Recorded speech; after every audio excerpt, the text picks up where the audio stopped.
Innal hamdalillah nahmaduhu wa nasta'inuhu wa nastaghfiruh wa na'udzu billahi min syururi anfusina min sayyiati a'malina. Asyhadu an la ilaha illallah wahdahu la syarikalah wa asyhadu anna Muhammadan abduhu wa rasuluhu alladzi la nabiyya wa la rasula ba'dah. Allahumma shalli wa sallim wa barik ala Muhammad wa ala alihi wa sahbihi wa man tabi'ahum bi ihsan, amma ba'd. Nomor 802 halaman 347. Halaman 347. Wa an Ibni Mas'udin radhiyallahu ta'ala anhu qala. Hadisnya bersumber dari Ibnu Mas'ud radhiyallahu an. Sami'tu Rasulullah sallallahu alaihi wasallam yaqul, aku mendengar Rasulullah sallallahu alaihi wasallam bersabda, idza ikhtalafal mutabayyi'ani, apabila berselisih dua orang yang bertransaksi, maksudnya penjual dan pembeli, walaisa bainahuma bayyinatun, dan tidak ada di antara mereka bukti, fal qawlu, maka perkataan yang benar, ma yaqulu, yang diucapkan, yang diakukan, rabbus silati, oleh pemilik barang. Yang dimaksud adalah penjual. Au yatatarokani, atau keduanya meninggalkan akad, membatalkan akad. Rawahul khamsah wa sahahul hakim. Hadis ini konteksnya di pasar zaman Nabi sallallahu alaihi wasallam yang masih sangat sederhana, belum banyak catat mencatat, ya, mekanisme pembelian dan sebagainya.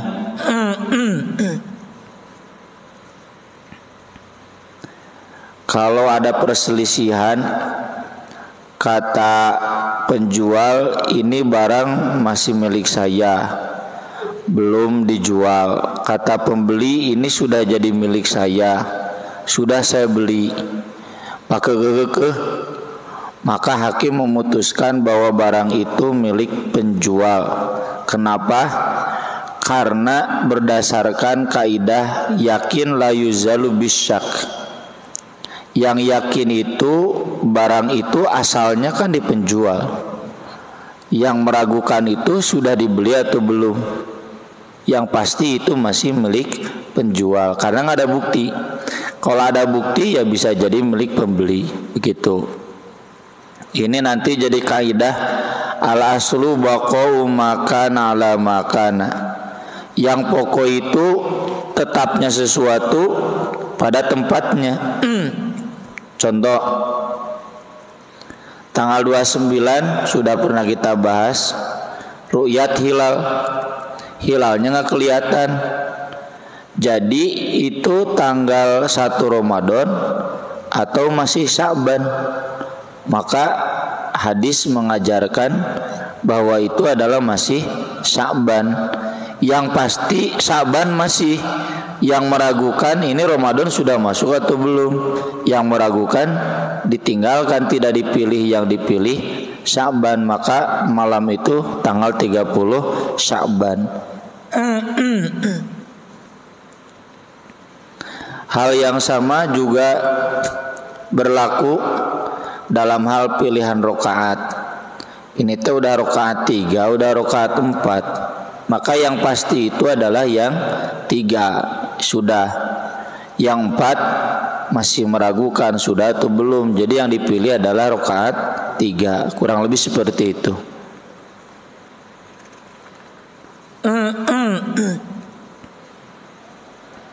Hadis berikutnya dari Abu Mas'ud Al-Ansari radhiyallahu an, anna Rasulullah sallallahu alaihi wasallam naha an thamanil kalbi, melarang dari harga anjing.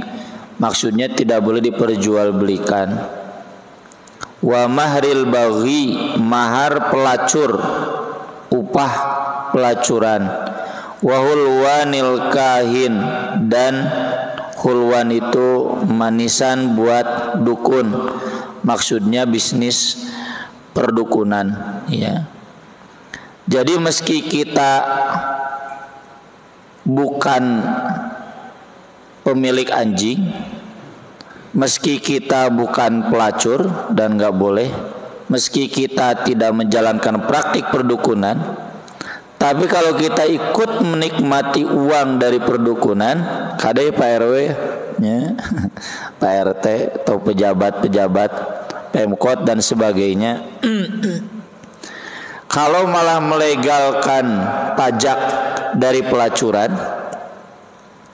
kalau malah melegalkan dan mendapatkan bagian dari bisnis anjing, misalkan Gojek, ya, itu harus ada Gojek, Shopee harus ada Shopee Syariah itu, ya. Shopee Syariah itu jadi hanya menjual barang-barang yang halal. Anjing tidak masuk di sana, ya. Terus prostitusi tidak masuk di sana, perdukunan jangan masuk di sana. Kalau masuk dan kita menikmati uangnya, itu haram. Dan ini yang ditanyakan kemarin, ya, oleh jamaah, kaitannya dengan pajak bagaimana? Itu dosanya dosa para pembuat kebijakan.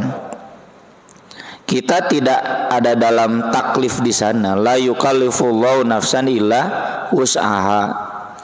Kalau kemudian Masjid Baitur Rahman mendapatkan bantuan dari pajak, ya tentu diniatkan itu pajak yang bersih, pajak nasi gorengnya, anu di mall, nasi goreng di mall mah bayar pajak, bakso, ya, atau kita pajak motor, pajak jalan tol, pajak beli HP, wah semuanya ada pajak. Pajak penghasilan 5 juta wae namanya pajakna, ya. Kabina-bina saking hayang nutupan hutang yang ibu kota Nusantara. Penumpang kereta api menjeritnya, kereta api cepat nacan aya, tiketna geus nararaek dan nutupan.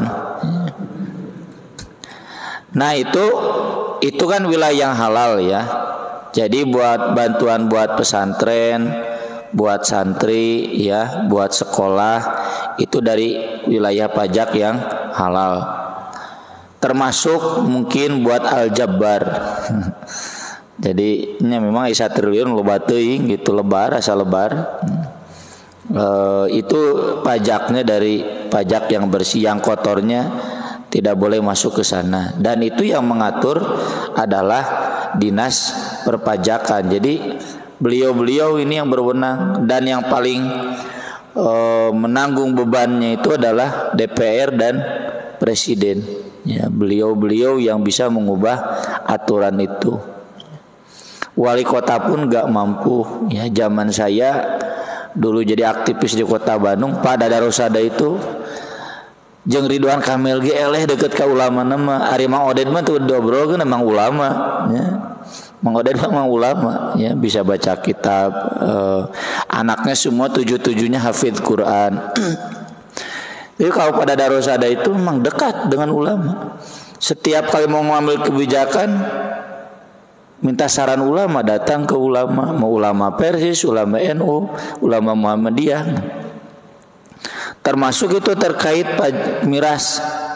Jadi ketika dibuat perda, bahkan disepakati di DPRD, mentoknya di aturan Inpres dan aturan Permendag, ya, Permendagri, aturan Menteri Dalam Negeri. Itu wilayah yang boleh diperjualbelikan dan diambil pajaknya istibisana naon, ya. Tidak boleh kan perda mengangkangi permen atau apalagi perpres, ya.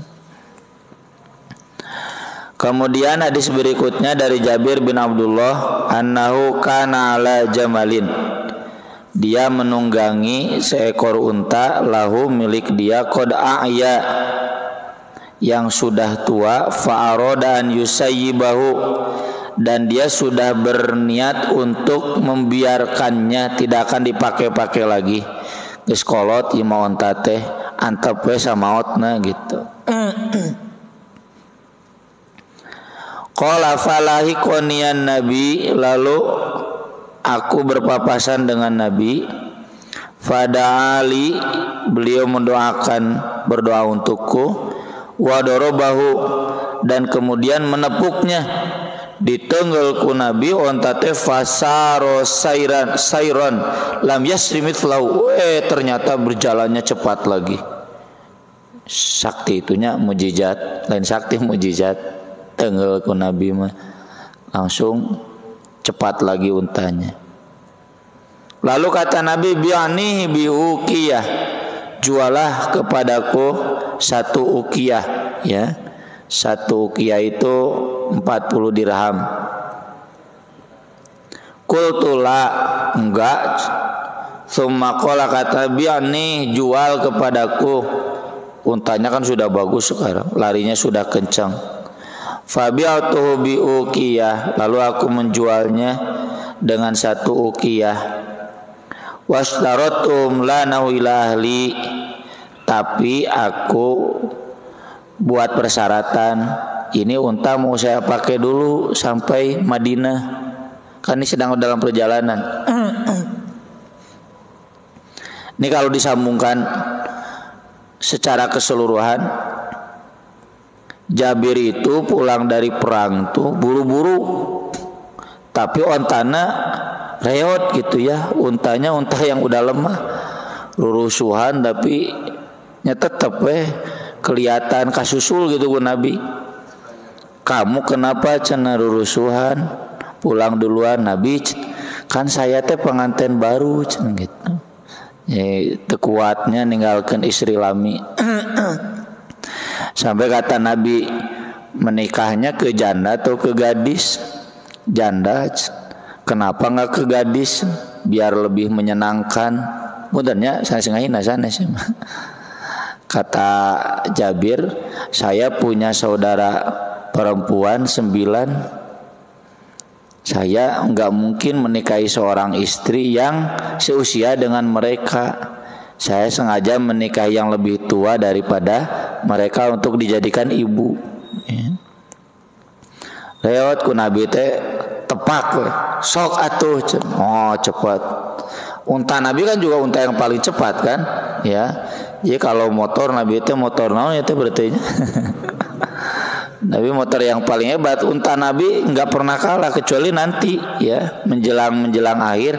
Ada orang Arab yang untanya mengalahkan unta Nabi. Lalu Nabi menawar, udahlah jual ke saya. Oh nggak mau, cenah. Padahal eta gancang teh ditepaku Nabi. Lalu sesudah ditawar, ya udah tuh mangga.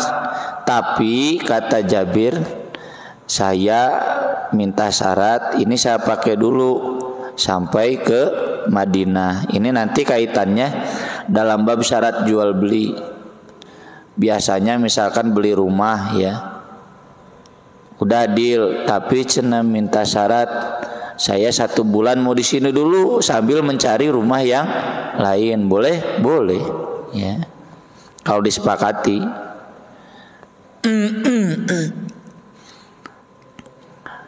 Falamma balagtu, ketika sampai, ataitu bil jamali, lalu aku bawa unta ke rumah Nabi. Fanaqadani samanahu, lalu Nabi membayar tunai kepadaku harganya, 1 ukiyah. Tsumma raja'tu, ketika aku pulang, fa arsala fi athari, lalu beliau mengutus seseorang mengikuti jejakku. Faqala, kata utusan Rasul itu, bahwa Rasul berkata kepada dia, aturani makastuka li akhudha jamalak, apakah Anda menilai aku menawar untuk mengambil untamu?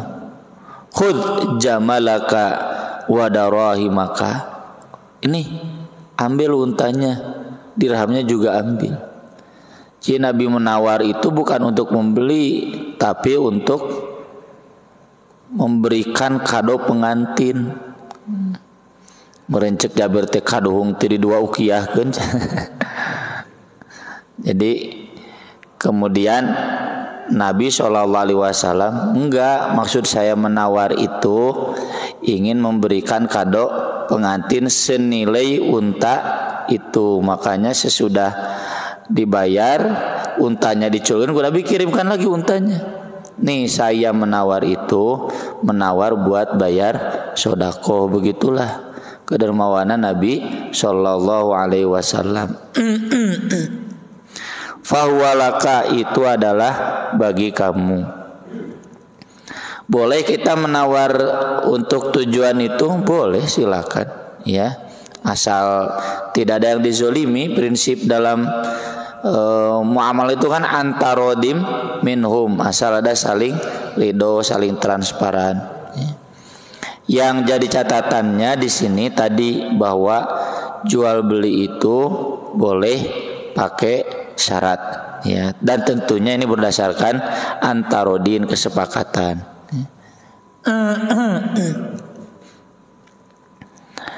Hadis berikutnya wanhu qala, masih dari Jabir, ataqa rajulun minna abdan lahu anduburin. Ada seseorang yang memerdekakan hamba sahaya miliknya, anduburin itu sesudah meninggal dunia. Jadi akadnya kalau saya mati kalian semua merdeka gitu. Walam yakun lahu malun ghairuhu, padahal tidak ada harta lain selain itu. Fada'a bin Nabi sallallahu alaihi wasallam faba'ahu. Nabi kemudian memanggil lagi hamba sahaya itu dan kemudian menjualnya. Kenapa? Karena nanti ada di bab waris, kita tidak boleh menghabiskan harta sampai tidak menyisakan buat ahli waris. Boleh sodakoh tapi tidak lebih dari 1/3. Ini kasusnya kebetulan yang punya hamba sahaya 1. Dalam riwayat lain ada yang punya hamba sahaya 6. Kata dia, kalau saya meninggal kalian semua merdeka. Padahal dia nggak punya harta lain selain itu buat ahli warisnya. Maka Nabi memanggil ke 6 hamba saya itu. Lalu kata Nabi, sok tah, pilih nomor 1, 2, 3, 4, 5, genep. Yang nomor 1 dan nomor 2 jadi merdeka. Yang nomor 3 sampai nomor 6 terjadi merdekanya. Yang nomor 3 dan 6 dijual oleh Nabi dan kemudian itu buat ahli warisnya. Jadi kenapa ngambil 2 dari 6? Karena maksimal sodakoh itu 1/3. Nggak boleh wasiat. Wasiat itu menjelang mati ya. Wasiat menghabiskan harta lebih dari 1/3 pun nggak boleh. Apalagi tidak menyisakan harta sama sekali.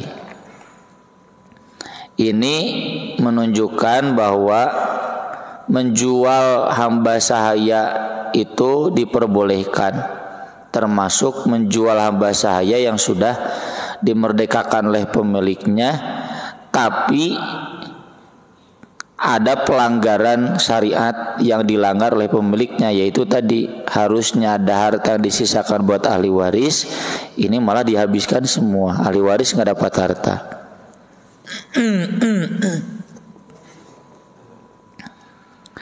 Hadis berikutnya dari Maimunah zaujin Nabi sallallahu alaihi wasallam, istri Nabi sallallahu alaihi wasallam, anna faratan waqa'at fi samnin. Ada seekor tikus yang jatuh ke minyak samin. Minyak samin itu mentega tapi dari hewani, bukan dari nabati. Famatat fi, mati itu tikus tuh. Fasuila Nabi sallallahu alaihi wasallam anha, lalu Nabi ditanya tentang itu. Faqala, kata Nabi, alquha, buanglah tikus itu, wa ma haulaha, dan yang sekitar tikus itu, wa kulu, sisanya makan saja nggak apa-apa. Rawahul Bukhari wa zada Ahmad wa Nasai fi samnin jamid. Ada tambahan dalam riwayat Ahmad dan An-Nasai, tambahan keterangan saminnya samin yang beku, ya mentega. Wa Nabi Hurairah radhiyallahu anhu qala Rasulullah sallallahu alaihi wasallam, idza waqa'atil fa'ratu fis samni, apabila seekor tikus jatuh dalam minyak samin, fa in kana jamidan, jika minyak samin itu beku, ya, falquha wa ma haulaha, buang saja bangkai tikus itu dan yang sekelilingnya. Jadi zaman Nabi ge beuri teh pika keuleun, Pak. Makanya halal dibunuh, ya.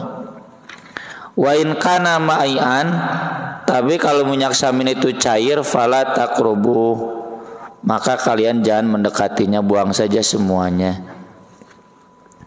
Apa kaitannya dalam jual beli? Kan kemarin sudah dibahas tidak boleh jual beli bangkai, termasuk yang terkontaminasi bangkai, ya. Ini kita harus hati-hati. Tanggung jawab kita bukan kepuasan customer saja, tapi kepuasan Allah Subhanahu wa taala, bapak-bapak dagangnya. Termasuk yang busuk-busuk, mayat itu kan bangkai itu busuk hakikatnya. Semua yang busuk tong dijual, ya, piceun. Kecuali kalau masih bisa, kemarin misalkan, ya, kami beli karpet buat masjid. Itu karpet persis seperti ini, cuma yang polos. Ini karpet nomor 1, tapi banyak yang sobek karena disimpan di bawah, warnanya merah tua, susah jualnya. Biasanya merah terang atau hijau cenah babari payung karpet teh. Ya, karena di bawah banyak yang sobek-sobek. Tapi bagus tuh kang jualnya.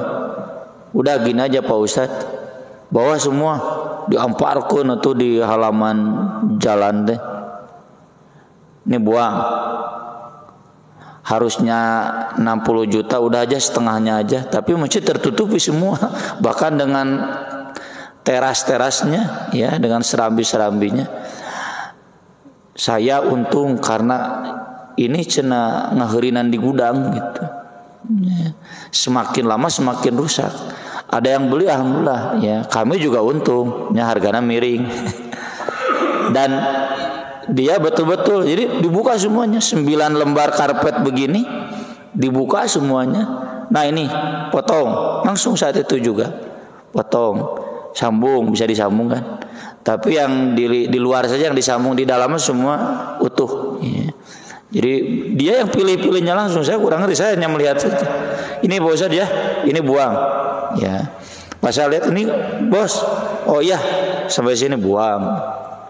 Jadi harus transparan, jangan memperlihatkan contoh yang baik, ya, lalu pas dikirim ternyata barang yang ada jeleknya, nggak boleh. Ini juga termasuk menjadi fikih bagaimana kalau ada bangkai masuk ke makanan atau ke minuman. Mun aya mah kanutoren, ya. Pernah itu saya alami, belum lah, jadi tahu burit asup kadinya gitu. Di alay sang ada guan paeh we, ya. Maka kemudian dibuang airnya sampai setengahnya, bari diambuan bau kene bangkai, buang. Napas enggak setengahnya lah, 2/3-nya, tinggal 1/3-nya diambuan. Udah enggak. Pengalaman Saya dulu punya sumurnya masih sekarang masih ada ya, sumur di rumah bapak saya, timba gitu. Mun aya beurit, mun aya bangke ucing, wah udah kasiksa. Apalagi usum hujan caina banyak. Timbal sampai gentian dengan kakak adik saya geus capek gentian. Gitu di Ambuan bau bangke piceun gitu. Dicium bau bangke buang, terus ngadoa Kak lobur tong bau bangke. Pas alhamdulillah geus teu bau bangkenya tinggal udah nggak bau bangke, berarti halal tuh, air sumurnya suci lagi, boleh dipakai lagi, bersuci begitu. Jadi tidak otomatis ketika masuk ke air cairan atau makanan berarti semuanya terkontaminasi. Tergantung kadar yang terkontaminasinya, itu yang harus dibuang, nggak boleh dimakan, nggak boleh dijual. Tapi kalau ada yang masih tidak terkontaminasi, yang masih bersih, silakan makan, silakan jual ya. Kemudian hadis berikutnya dari Abu Zubair radhiyallahu anhu qol sa'altu Jabiron an thamanis nauri wal kalbi. Saya bertanya kepada Jabir tentang hukum jual beli kucing dan anjing. Maka Jabir menjawab, zajaron Nabi sallallahu alaihi wasallam an dzalik. Nabi melarang jual beli kucing dan anjing. Tapi ada tambahan illa kalbasoidin, kecuali anjing buat berburu. Karena berburu itu jadi mata pencaharian. Bisanya makan atau tidak itu tergantung dari berburu ya. Ada gitu cenah hewan di Makkah, di Madinah ya Pak, rame ya kemarin. Lihat Mekah hijau gunung-gunungnya. Saya juga ketika Desember kemarin umroh, gunung-gunung itu udah hijau. Jangan aneh, kan di Al-Qur'annya juga begitu. Banyak ayat yang menitahkan kita, perhatikan. Allah menurunkan hujan, lalu menumbuhkan tumbuh-tumbuhan. Lalu kering, udah karena bergantung pada hujan. Jadi hujan turun cepat jadinya, dan banyak hewan ya. Jangan heran kalau lihat Makkah, lihat Madinah hijau-hijau. Dan di Al-Qur'annya juga begitu. Tong nyebutkan ciri kiamat. Da ciri kiamat mah ti zaman Nabi geus aya. Kan Nabi itu ciri kiamat ya. Nabi terakhir itu ciri kiamat semakin dekat ya. Jadi berburu anjing, untuk berburu itu dibolehkan dan boleh juga diperjualbelikan. Syaratnya jangan disimpan di rumah saja, harus disimpannya di luar rumah. Tapi para ulama memberikan penjelasan tambahan. Larangan Nabi untuk jual beli kucing gak jatuh haram, hanya makruh. Kenapa? Karena kalau anjing kan hewan haram, najis. Kalau kucing haram dimakan saja, tapi tidak sampai najis. Ya, udah kita bahas dulu di bab bersuci ya. Kucing itu nggak najis, tapi kalau anjing wah najis nage, mang lipat-lipat najis mugaladoh. Ya. Najis pisan. Ya. Katoel gua anjing oge itu najis, harus dibersihkan. Nah kalau dijilat ya oleh lidahnya, yang berair, wadah yang berair itu harus dicuci 7 kali. Maka dari itu menjual beli kucing itu hukumnya makruh. Jadi sebaiknya tidak. Hadis berikutnya dari Aisyah radhiyallahu anha qalat, ja'atni Barirah, datang kepadaku Barirah. Barirah ini hamba sahaya. Faqalat, kata dia, ini kata betu ahli ala tis'i awak. Saya mukatabah itu bikin perjanjian dengan majikanku untuk membebaskan diri asal menebus dengan 9 uqiyah. Fi kulli amin uqiyah, 1 tahunnya 1 uqiyah. Jadi dicicil 9 tahun, nanti Barirah merdeka gitu. Fa ini bantu dong cenah aku kesayang merdeka tapi nggak punya uang untuk memerdekakan diri. Kenapa datang ke Aisyah? Ini sudah sering kita bahas ya. Istri Nabi itu sama dengan suaminya dermawan, jadi ngeunah di pentaan. Ya. Nih bapak-bapak juga sama kan ya, panitia pembangunan. Sama saya juga gitu. Jadi kita kan gak ke semua orang, siapa saja nu ngeunah di pentaan. Ainu sakirana kita nggak enak meminta, ya nggak berani. Aisyah itu enak diminta oleh siapapun. Pakul tuh lalu kata Aisyah, in ahabba ahluki ana'uddaha lahum wa yakunu walau kili fa'altu. Jika majikanmu senang, aku akan membayarkannya kepada mereka, tapi walanya nanti dengan aku. Wala itu gini Pak, kalau saya memerdekakan si A, maka si A itu jadi maula saya. Maula itu jadi ada hubungan waris. Kalau dia kaya, meninggal warisnya ke saya. Ya kalau ada anak-anaknya ke anaknya. Tapi jarang ya hamba saya nasabnya jelas itu udah nggak karuan. Hamba saya itu nggak jelas nasabnya. Makanya nasabnya itu ke maulanya. Ya kata Aisyah, sok saya bayarkan ke majikan kamu, tapi walanya jadi milik saya karena saya yang merdekakan kamu. Fadhahabat Bariratu ila ahliha. Lalu Bariroh pergi ke keluarganya. Faqalat lahum. Lalu dikatakan kepada mereka, tapi fa'abau 'alaiha. Mereka menolak. Fajat min indim. Jadi kata keluarganya, kan ini perjanjian kami dengan kamu. Jadi tahu potensi Bariroh pibung hareun gitu, segala bisa gitu. Nggak mau kata majikannya. Kalau kamu merdeka kan akadnya juga antara kami dan kamu. Kamu walanya ke saya, kata majikannya. Tapi kan gak jadi mukatabahnya mau dibeli sama Aisyah. Harusnya ke Aisyah walanya. Fajat min indihim. Lalu Bariroh datang dari sisi mereka. Wa Rasulullah sallallahu alaihi wasallam jalis. Saat itu Rasulullah sallallahu alaihi wasallam sedang duduk.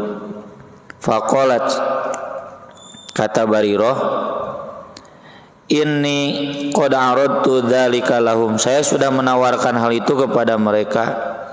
Fa bau illa an yakuna wala'u lahum. Tapi mereka menolak kecuali walanya buat mereka, buat majikan Bariroh. Fasami'an Nabi sallallahu alaihi wasallam. Lalu terdengar oleh Nabi sallallahu alaihi wasallam. Fa akhbarat Aisyatun Nabi sallallahu alaihi wasallam. Aisyah pun menceritakannya kepada Nabi sallallahu alaihi wasallam. Meski tadi sudah terdengar dari Bariroh yang laporan ke Aisyah. Faqala, kata Nabi ke Aisyah, khudhiha, ambil saja Bariroh itu, maksudnya beli saja. Washtariti lahumul wala, dan syaratkan buat mereka bahwa walanya adalah untuk kamu. Fa innamal wala'u liman a'taqa, karena wala itu bagi yang memerdekakan. Fa fa'alat Aisyah radhiyallahu anha, lalu Aisyah pun mengeksekusinya. Nih menunjukkan Pak ya, jadi kata siapa Nabi miskin? Nabi itu banyak uang, cuma miskin itu karena banyak disodakohkan, biar sama dengan rakyat pada zaman itu. Ya. Banyak yang miskin, Nabi pun hidup sama dengan mereka. Buktinya ini Nabi bisa memerdekakan dengan harga 9 uqiyah. Ini saya harus hitung dulu ya, lupa. 9 uqiyah kira-kira berapa? Ya. Dirham itu kan sekarang jatuh ya. Patokannya 10 dirham 1 dinar. Kalau 1 dinar 4 juta, berarti 10 dirham itu 4 juta. Kalau sekarang 10 dirham paling 100.000 ya, terus adina racan. Tsumma qama Rasulullah sallallahu alaihi wasallam finnas. Kemudian Rasulullah sallallahu alaihi wasallam berdiri di hadapan jamaah. Fahamidallah wa atsna alaih, memuji Allah dan menyanjungnya. Tsumma qala amma ba'd. Lalu kata beliau amma ba'du, maksudnya ceramah. Fama balu rijalin yashtarituna syurutan laisat fi kitabillahi ta'ala. Apa alasannya beberapa orang membuat syarat-syarat yang tidak ada dalam kitab Allah? Maka min syartin laisa fi kitabillah fahuwa batil. Syarat apapun yang tidak sesuai dengan kitab Allah batil. Wa in kana mi'ata syartin, meskipun ada 100 syarat. Tadi kan kata keluarganya sok, tapi walanya tetap buat kami. Persyaratan itu seandainya disepakati antara Bariroh dengan keluarganya, karena Bariroh ingin merdeka, tetap batal. Jadi kalau syarat itu bertentangan dengan syariat. Qadaullah ahaqqu, putusan Allah lebih berhak. Wa syartullah awthaq, dan persyaratan Allah lebih kuat. Wa innamal wala'u liman a'taqa, karena hanya saja wala itu bagi yang memerdekakan. Muttafaqun alaih. Wa lafdzu lil Bukhari wa inda Muslimin qala ishtariha. Kalau dalam riwayat Muslim, silahkan beli dia, wa'tikiha, merdekakan dia, washtariti, dan ajukan syarat olehmu lahum kepada mereka, al-wala, yaitu walanya. Ini hadis juga sekaligus mengajarkan kepada kita bahwa kita boleh bikin persyaratan asal tidak bertentangan dengan kitab Allah. Pancasila itu togut bukan? Bukan. Mana ayat Pancasila yang bertentangan dengan kitab Allah? Tapi memang kalau sampai disebut ideologi nggak bisa. Kalau menurut saya, mohon maaf ya Pak Jokowi, ideologi itu harus menyentuh sanubari, harus ada kaitannya dengan pahala. Ya, kalau saya bekerja karena nilai-nilai Pancasila, dan mau diberi pahala ke Pancasila. Ideologi itu Islam, karena dengan Islam kita yakin kita dapat pahala. Kalau melanggar neraka gitu kan, ya. Kita yakin bahwa ini adalah tuntunan Allah yang maha mulia, maha bijaksana. Pancasila yang bikinnya Pak Karno. Pak Karno istrinya ada berapa? 9. Nah, kok temenang poligami, bari manehna poligami. Ya, banyaklah kelemahannya. Kabinetnya Ampera, amanat pendidikan rakyat, tapi banyak rakyat menderita, gitu kan?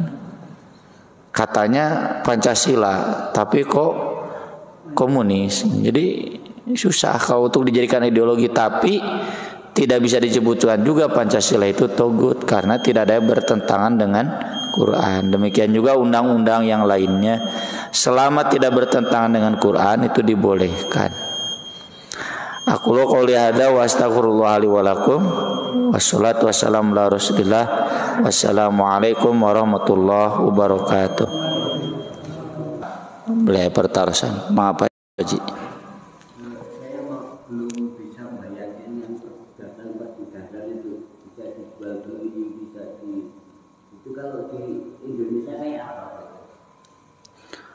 Perbudakan itu tawanan perang, hasil rampasan perang.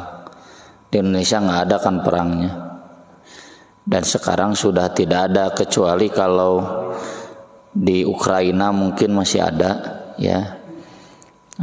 Sekarang sudah ada hukum PBB, tidak ada perbudakan, dan itu tidak bertentangan dengan Islam, karena perbudakan dalam Islam tidak untuk mendolimi atau ada warga kelas bawah ya. Islam tetap menganjurkan budak dimerdekakan, Yang kedua, kalaupun dijadikan budak, diperlakukan sebagai keluarga. Makannya sama, pakaiannya sama, pekerjaannya sama. Kalau kita survei orang miskin, mau miskin hidup mandiri atau miskin ditanggung orang kaya, kira-kira pilihannya yang mana? Yang kedua Pak Haji ya, miskin ditanggung orang kaya, itu perbudakan dalam Islam. Kalau ada yang mendolimi, itu kayak Bilal itu dimerdekakan langsung ya. Ada lagi Pak Samad ya? Kalau anjing itu kalau nyentuh anjing kita sholat kita apa? Nyentuh anjing itu najis. Tapi ada yang berpendapat kalau keadaan anjing itu basah. Yang basah itu kalau menjilat wadah yang ada airnya atau menjilat wadahnya dicuci 7 kali. Kalau selain wadah dicuci biasa, mau basah mau kering. Wadahnya basah juga kita nyentuh. Ya sama. Sama mau kakinya mau tubuhnya itu kalau menyentuh harus dicuci karena najis. Saya sudah pernah jelaskan kan di pembahasan tentang anjing. Di At-Taubah juga pernah saya tulis panjang lebar. Intinya ada 2 pendapat. Yang lebih selamat udahlah cuci, itu lebih selamat ya. Terkait dengan perniagaan yang misalnya kita nggak tahu haram-haramnya ya Ustaz. Katakan orang kafir ya, dia meyakini institusi Islam begitu, hukumnya bagaimana? Dan kita tidak tahu apa hasil perniagaan kita. Kalau orang kafir menyumbang ke institusi Islam, itu hukumnya mubah sepanjang tidak ada bukti bahwa itu pencucian uang dari yang haram. Kalau sudah ada bukti berarti haram. Misalkan nih orang kafir ini usahanya usaha pemborong ya, bukan usaha-usaha perjudian prostitusi. Tapi kalau dulu zamannya togel, sumbangan ti si Peri, ispugu si Peri mau usahana togel. Jangan bilang beralasan, oh kita nggak tahu itu usaha apa, isnya oh pada apal usaha togel, nggak boleh diterima. Ya. Tapi kalau belum ada bukti bahwa itu usaha yang haram, maka halal untuk diterima. Nabi pun kan menerima sumbangan dari orang kafir, ya. Bahkan bantuan tenaga dalam perang pun boleh ya, dari orang-orang kafir itu dina jihad WUG, asal bukan dari yang haram. Mengapa Ci? Itu Ustaz mengenai jual beli anjing Ustaz. Yang bisnisnya non muslim Ustaz. Misalnya di Taman Pemda, pihak RT atau pihak RW yang memberikan izin ataupun tidak melarang. Nah hukumnya terhadap RT dan RW ini gimana Ustaz? Ya melarang tidak, terus memberikan izin juga tidak gitu Ustaz. Jadi jelas itu bisnis anjing gitu Ustaz. Iya. Kalau tidak bisa melarang itu masuknya lakum dinukum waliyadin. Ya. Yang jelas kita harus berikan edukasi kepada masyarakat, tidak boleh membeli anjing. Itu. Jadi kalau memang nggak bisa melarang, harusnya melarang. Alasannya mengganggu ketertiban di masyarakat. Ya. Ada jual beli anjing, otomatis banyak anjing. Ya. Harusnya dilarang. Tapi kalau kita kalah misalkan secara politik, maka minimal kita mengedukasi masyarakat bahwa tidak boleh membeli anjing, jual beli anjing, masyarakat muslim. Dan itu anggaplah yang sudah melakum dinukum waliyadin, itu bagian dari agama mereka yang di Al-Quran juga dipersilakan mereka meyakini keyakinan-keyakinannya asal tidak mengganggu kita. Ada lagi? Cukup. Ya, baik, terima kasih. Mudah-mudahan bermanfaat. Insya Allah kita sambung dengan jenis-jenis jual beli haram lainnya di pembahasan yang akan datang. Aku qouli hadza wa astaghfirullah li wa lakum. Subhanakallahumma bihamdik asyhadu an la ilaha illa anta astaghfiruka wa atubu ilaik. Wassalatu wassalamu ala Rasulillah. Wassalamualaikum warahmatullahi wabarakatuh.